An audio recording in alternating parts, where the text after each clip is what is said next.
Also joining us is Dan Bondgren. He's a coach and a teacher and has been in education for 27 years. And joining me is Dan Bondgren.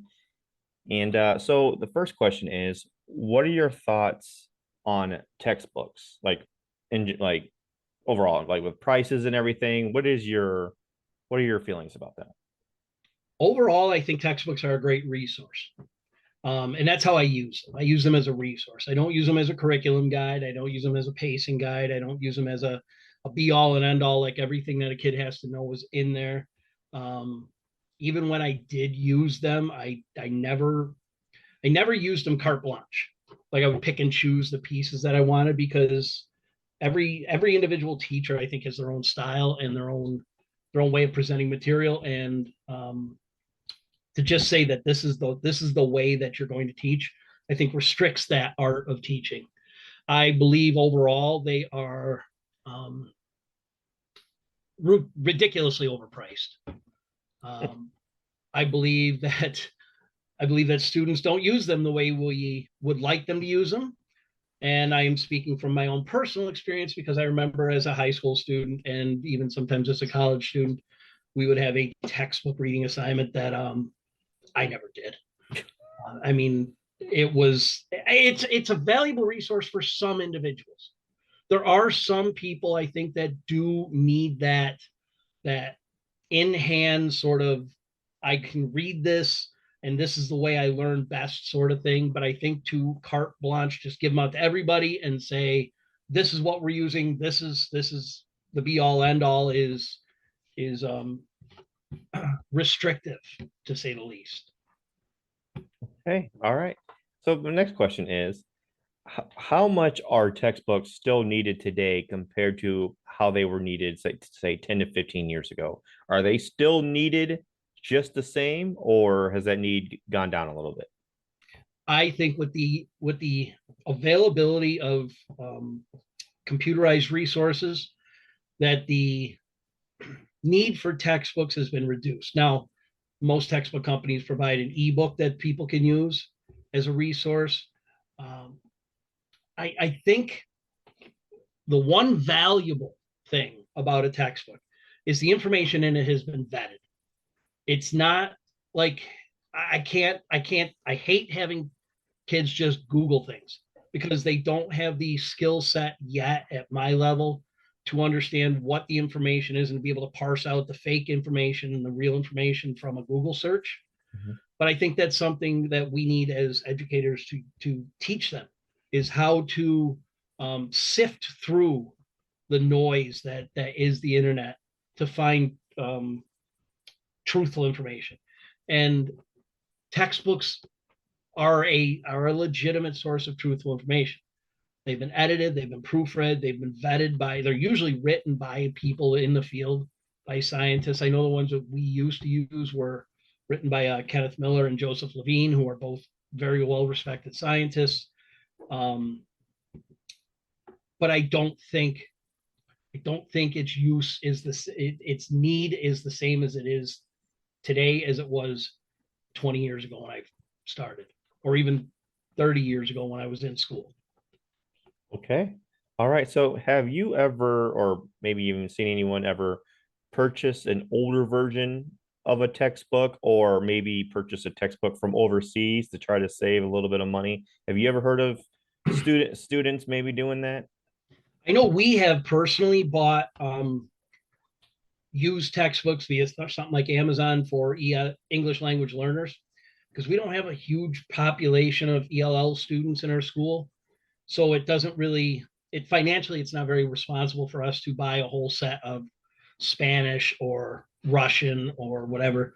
So if the situation arises where we need to, we'll often go online and buy a used one or maybe a foreign copy to help those students. I know my kids, when they were going through college, um, used rental services for textbooks a lot through Amazon, especially for the core or for their non-core classes, for their non-engineering classes, just to save a few bucks. They would rent them, return them at the end of the semester, and get a portion of that money back. But the textbook costs it. I know for a while I taught AP biology, and the textbooks for that were on average $150 a textbook, which is it's astronomical. I mean, they're to me they're pricing themselves out of the workforce, out of the educational force. Yeah. Um, so okay, so as a teacher, do you see any significant differences in newer books compared to the ones the editions that came just before it? Do you see any differences in the newer ones compared to the most recent one before it? Do you see any huge changes? In the experience that I have, and again, I haven't actually used a textbook. And when I say use, like I'll tell kids, reach underneath your desk and grab the textbook and look up this or go to this page and read this snippet. So I don't have the experience that other people might have in this with this particular question. But from what I saw in the textbooks that we have, they were using more like digital links, online resources. You can, scan a code and go to this place here and watch an additional video or something along those lines. And that's fairly recent within the past 10 years or so that's kind of come about. Okay. All right. So just from your opinion, why do you think schools are constantly pushing new books on students? Like, why are they always required to have the most up to date? Like, because a lot of they say, well, they want to go get an older one or they want to use one that their sibling had when they were in school, but they say that those are not allowed or you can't use those. You got to get the new. Why do you think, from your opinion, why do you think they're pushed so hard? Well, for my subject area personally, I teach science, and this is one of the reasons why I went away from textbooks, because the science is changing so rapidly the textbooks can't keep up. I mean, in the time it takes for them to write, edit, proofread, publish a textbook, sell the textbook, get it out to the schools, some of that science isn't breaking anymore. It's not up to date. So you constantly have to be keeping on the cusp of that. Mm-hmm. And I think a lot of schools purchase textbooks personally because it saves their teachers time in having to go out and coalesce all that information that's out there. It provides them with a resource. The problem is, again, I think some people have become so reliant on textbooks as a curriculum source, as a pacing guide, as the be all end all, that they have not gone out to find additional information to provide their kids with maybe alternative viewpoints or different ways to look at the same set of data. And that's why I stopped using textbooks, because after I gained a certain amount of experience, I felt comfortable enough with the story that I wanted to tell the kids throughout the course of the year to not need that kind of guide, that I could only use that as a, like I've said many times, a resource. So I think one of the reasons that a lot of schools feel up to date or feel like the need to do that is because it covers their backside, that they have something to fall back on and say, we're teaching this because it's in the book, because the book says it. This is part of it. Most of the textbooks try to follow a national curriculum, or in some cases a state curriculum. I know Texas and California and New York have state curriculums that textbook companies try to write textbooks for. So it's kind of a way for a district to say to the board of ed, to say to the parents that this is what we're using to prove that we're teaching your kids what's required of them. Okay. All right. So, from what you've seen, now you said that yourself, you've gone away from textbooks as a science teacher and stuff like that.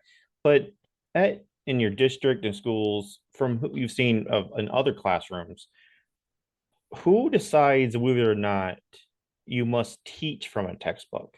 Like, is there and who says that every student, day one, first day of class, they got to have this book? Like, who makes that decision? In our particular district, it's left up to the choice of the teacher for the most part. A lot of times departments will get together and they will decide on If they all agree they want a textbook, they'll decide on which textbook that they're going to use.